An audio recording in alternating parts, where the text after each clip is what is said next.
dizem que aqui é a casa de Deus, que aqui é a casa do Senhor. Como vocês podem perceber, que Deus não está aqui para me receber. Então, quando você tiver com algum problema, ou estiver passando alguma situação na vida, que eles falam que é para você buscar a casa de Deus, eu estou aqui esperando Deus me atender. E aonde está Deus para me atender? Deus não está aqui, está fechado. A casa de Deus está fechada.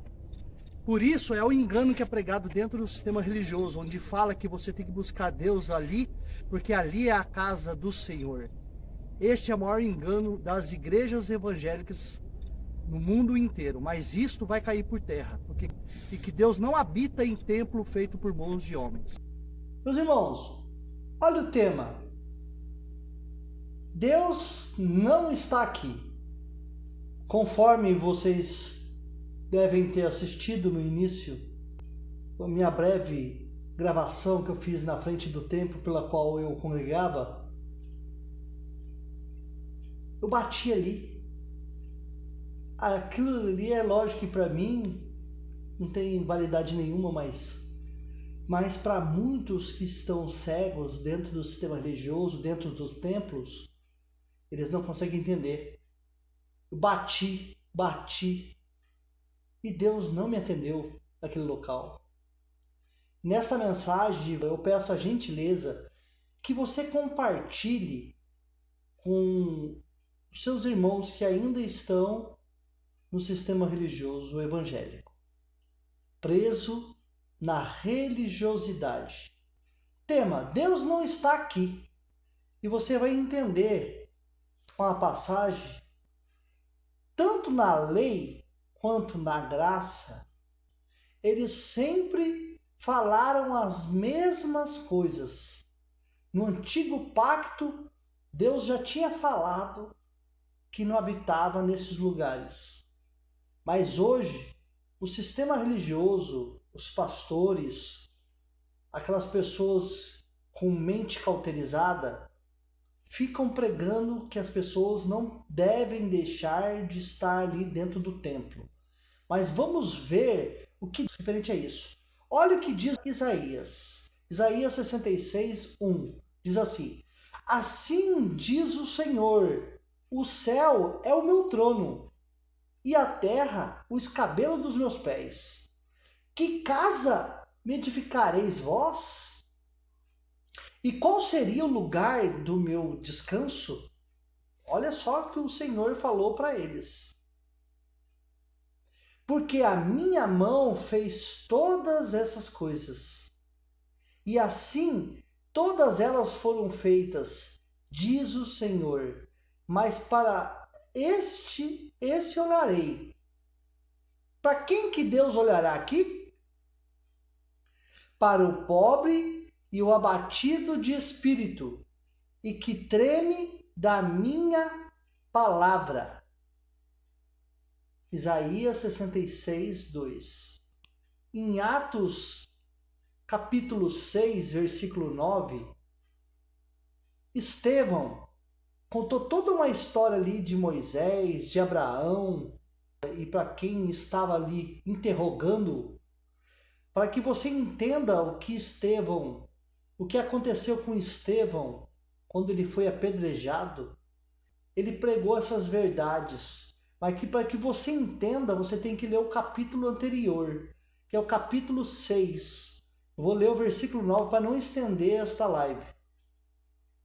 Capítulo 6, 9 de Atos, diz assim: E levantaram-se alguns que eram da sinagoga, chamada dos libertinos, e dos sirineus e dos alexandrinos, e dos quais eram da Cilícia, da Ásia, e disputavam com Estevão.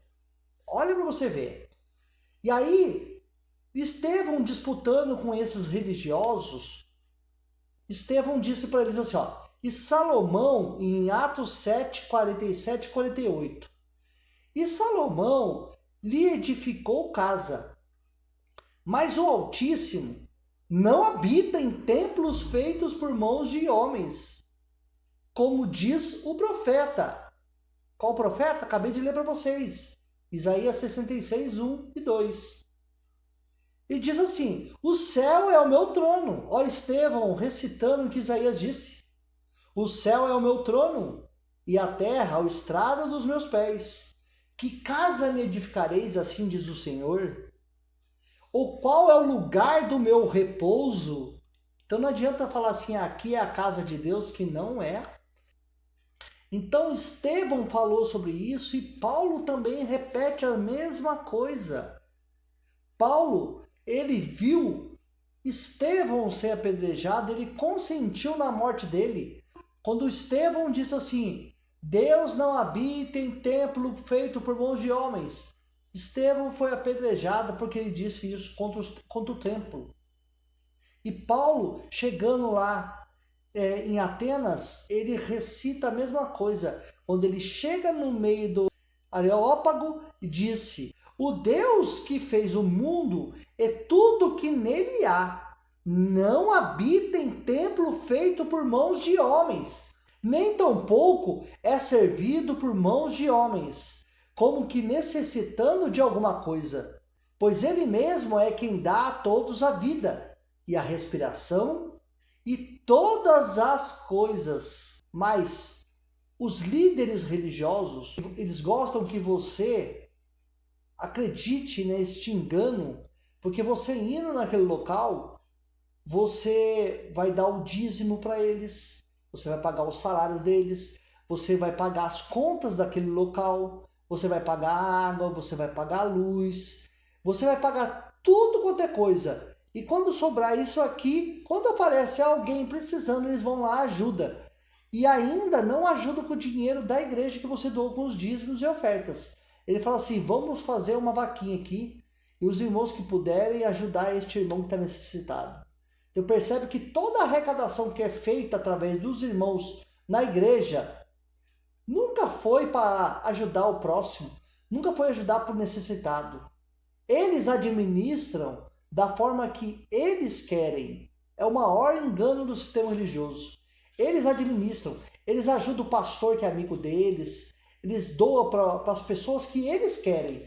Ai de você se você for levantar ali e falar assim, ah, tal pessoa está precisando, por que não pega os dízimos? Eu já fiz isso. Tal pessoa está precisando, ele podia usar o caixa da igreja para poder ajudar a fazer isso, a fazer aquilo que está precisando, que era para os necessitados. Eu mesmo dentro do sistema religioso, eu sempre via que a ajuda que era se dada, a contribuição dentro da palavra, era para os órfãos, viúvos, estrangeiros, era para os necessitados. E aí o que acontece? Não é o que acontece no sistema religioso. Eles prendem as pessoas dentro do sistema religioso, cita Hebreus 10, 25, fala que não é para deixar a congregação, eles acham que essa congregação é a congregação evangélica. O escritor aos Hebreus nem imaginava que existiria uma igreja evangélica um dia, uma protestante. Eles acham que aquele versículo ali é para a igreja evangélica.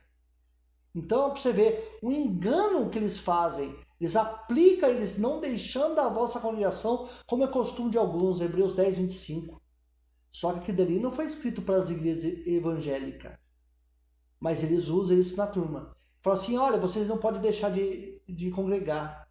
E para você estar com a gente aqui, participar da Santa Ceia, que nem existe na Bíblia, você tem que descer as águas, fazer uma ablução, purificação por meio de águas. Era uma obra da lei.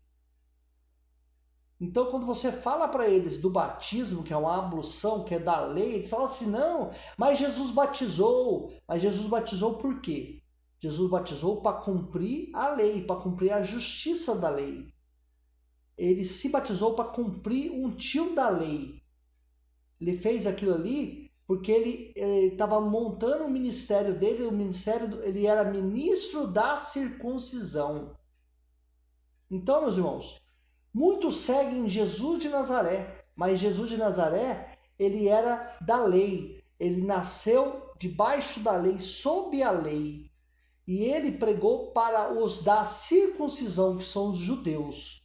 Ele não pregou para nós, os gentios. Lá em Mateus 10 mesmo, ele cita para os seus discípulos quando eles iam pregar o evangelho do reino, que não era para ir para os samaritanos e nem ir aos gentios. O próprio Jesus falou isso para os seus discípulos, que não era para ir para os gentios nem para os samaritanos. E o que se prega hoje dentro das igrejas evangélicas é um engano. O que é pregado dentro da igreja evangélica é a maior mentira, é o maior engano. Eu espero que você tenha gostado desta live. Se inscreva no canal, meus irmãos, deixe o seu like e compartilhe. Até o próximo vídeo.